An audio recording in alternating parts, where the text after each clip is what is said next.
What a head, son! What a head! How's it, guys? This is Dayvy, FPL, and welcome back to the Fantasy Premier League video here on my channel. And on this video, I'll be taking you through my transfer plan for the upcoming Game Week 26. So unfortunately, the back-to-back doubles have come to an end. Game Week 25, though, still ongoing. And on Wednesday, we have Liverpool taking on Aston Villa. But in the meantime, I can showcase my transfer plan because at the moment, it's pretty set in stone. And that's going to revolve around the assistant manager chip. But as always, be careful with those early transfers, European football coming up this midweek. And as mentioned, double Game Week 25's conclusion. So at the current moment, I can give you the most up-to-date rank as possible, but in the team selection coming later in the week, I'll showcase the final overall rank. After that quick review, I'll showcase Game Week 26's transfer plan, as well as my current team selection. As mentioned, the starting 11 looks pretty set. So if that's something you guys are interested in, sit back, relax, and let's get straight into it. So double Game Week 25 is still ongoing, but at the current moment, we're on a green arrow. It's a small green arrow, but we're currently at the 222k mark. So finally a green arrow is on the cards, but I won't lie, with the team that we set up for double Game Week 25, especially with the chip activation, if we didn't get a green, I would be quite worried.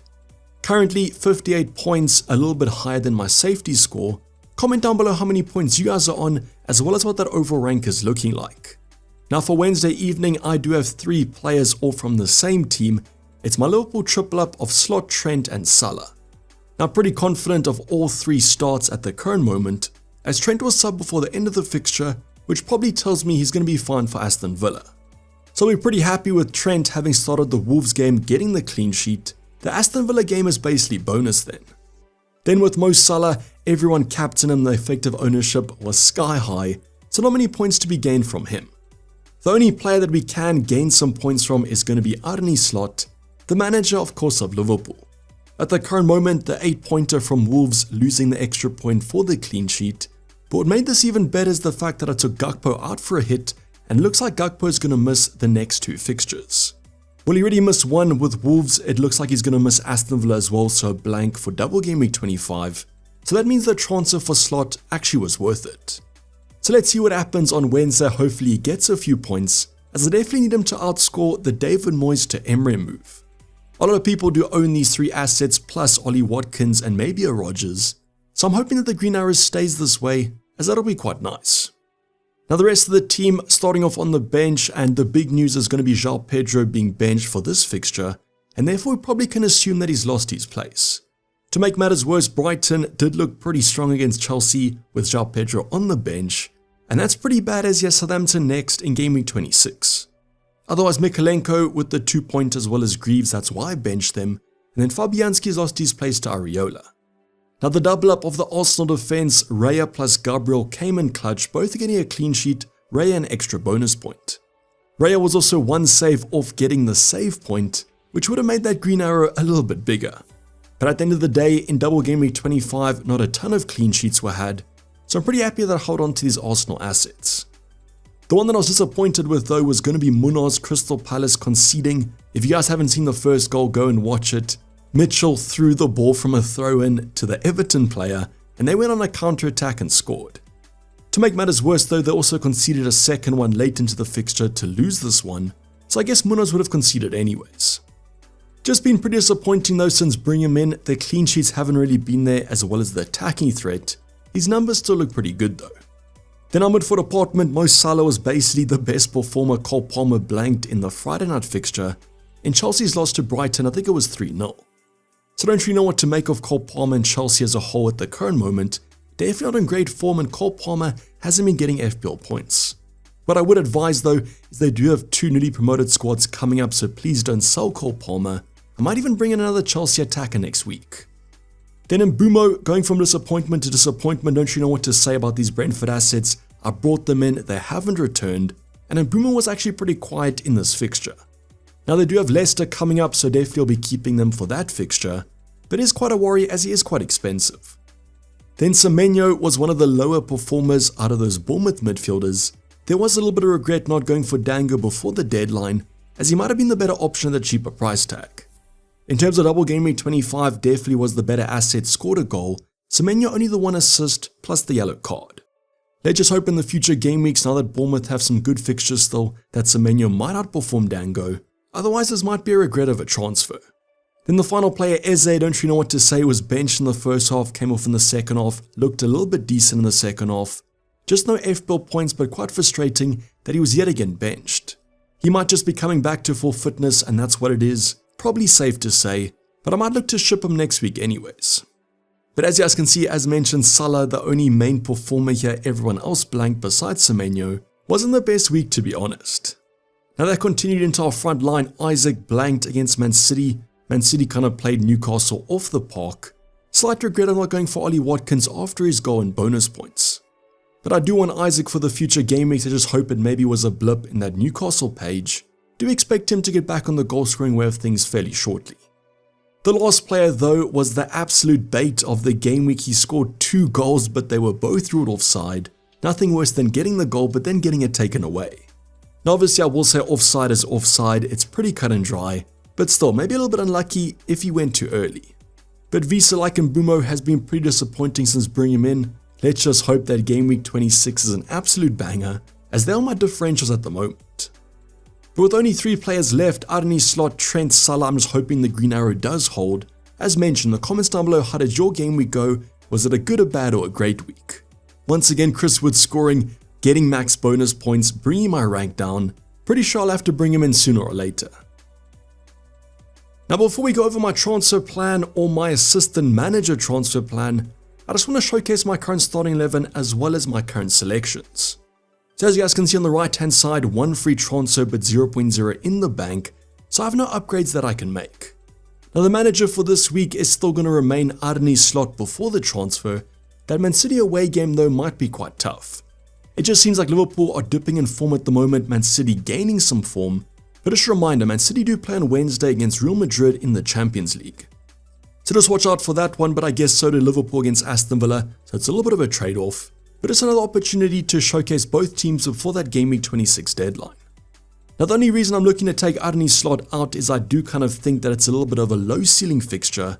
Even if Liverpool do win, there's no positional gain. That's kind of why I'm looking to maybe take advantage of the last week on the assistant manager and maybe go for an underdog and hope for a draw or a win. I'll talk about that shortly, but as mentioned, probably going to use a transfer on Arnie's slot out. But if you guys do want to keep him and your starting 11 is a high priority, that's perfectly fine. Now the bench this week, it pains me to bench our Pedro against Southampton away, but I kind of have to, as it seems like he's lost his place, unless we get some indication that he starts before the deadline. He's going to be accompanied by Mikalenko against United, who might actually be in the starting 11, as my defense this week is pretty scarce. Finally, Greaves against Spurs as well might actually target the Ipswich manager, but probably will be having Greaves on my bench. Now Ray between the sticks against West Ham at home, that's a pretty good fixture. I'm just hoping that Arsenal defense stays secure with all those attacking injuries. We'll also double up with Gabriel, just hoping for some bigger attacking threat. And besides them, I've got Trent against Man City and Munoz against Fulham. Now both those away games don't look to be great on paper, and that's how I was mentioning my defense is pretty scarce this week. Only saving grace might be the fact that Trent and Munoz are quite attacking, so there could be some points here and there. Then our midfield department has some okay fixtures. Salah against Man City, currently my captain, but this might change around. Just don't know who I would go for with the current form. Just seems like even though Liverpool aren't playing well, Salah's still getting those points. And it's not even like I can say Cole Palmer against Aston Villa is a better fixture and he's in better form. So let's see where this does land. Maybe I go differential, go for an Mbumo, but as well the form isn't there. And then we've got Semenyo against Wolves and Eze against Fulham. Now I'm going to talk about this a little bit later on, but because I'm starting Munoz and Eze, I might actually go for the Crystal Palace manager, as at the current moment, Fulham are 5 places above Crystal Palace. Now I'll mention the disclaimer later on when I talk about my transfers, but that might be a strategy, or going for someone like the Bournemouth manager, as Wolves at home is a great fixture. Just hoping that my differentials like Mbumo do come in clutch, same with Visa up front. I mean, if Mbumo and Visa can't score against Leicester, don't really know what I'm going to be doing with them, as this is an absolute prime fixture to get some points. Now even though Brentford's away form hasn't been great, you might even consider going for the Leicester manager, because I own Visa and Mbumo, that's a little bit contradictory. The last player, Isaac, Nottingham Forest, is a very tough fixture, but I'm hoping that Newcastle bounce back at home. I'm hoping for the Nottingham Forest defense that conceded a few goals a few weeks ago. Now if João Pedro is going to be guaranteed to start, I might start him over someone like an Eze, as Fulham away is a pretty tough fixture. Don't know if I would start him over Isaac though against Nottingham Forest. But at the current moment, even though the team and the defense might not look that secure, I do believe the starting 11 doesn't need a transfer, and that's why I might just postpone this to next week where I get that assistant manager money. Just a reminder, once the assistant manager chip gets deactivated, you'll be getting that 1.5 if you got slot back into your bank, and that'll allow me to do quite a good upgrade, probably on João Pedro. So just keep that in mind when I do talk about my transfer plan. Let's go over it now. So with what I just said about kind of getting the money back and maybe upgrading João Pedro next week or Eze out, this week I might use it on the assistant manager.